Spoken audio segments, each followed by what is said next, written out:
A new business is opening in Manchester that builds on a pre-pandemic idea, remote work, but takes the experience to a new level for those who have spent much of the past 13 months working from a converted office in their home or apartment. This pandemic year, remote working emerged as far more than just a niche in the working world. It allowed people to stay productive without having to gather in traditional offices. But if after a year of feeling isolated and claustrophobic, you're ready for something that blends working remotely with a step removed from the home office, the barn at Center Hill may be an option. Co-working spaces aren't new, but owner Ron Levine has developed a variety of different environments ranging from individual spaces to rooms for small group meetings and online gatherings. He went over the concept with us. A couple things. I worked in a co-working space in Philly before we moved up here about 4 or 5 years ago, and I'm an ADD entrepreneur, have built a couple of businesses, and now I work with entrepreneurs and small business owners, and I have trouble focusing when I sit at home and work, so I was kind of floating between the coffee shops and the library, and I just got, frustrated of not having a place I could actually go and work.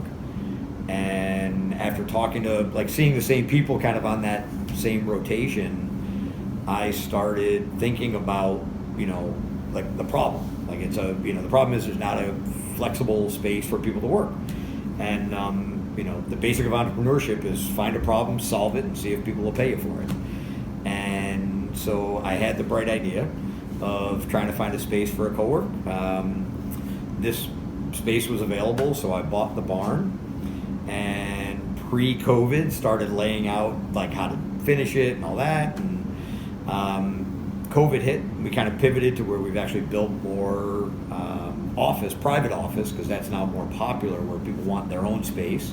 We finally got open this month, just in mid-March, and we've got 7 offices plus a small conference room that'll hold 4, big conference room that'll hold up to 10, and then we've got the private offices. We've got this open workspace that we're sitting in, and then we have a phone booth so that if you're working in the open space and you need to take a private call, you've got a space that you can go in and have a private call shop.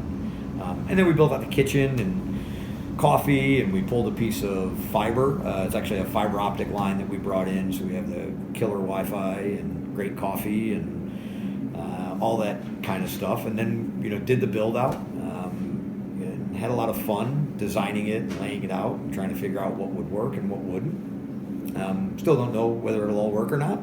We're hopeful, but we wanted to make sure that it was not just office space, but that it really had more of a sense of community.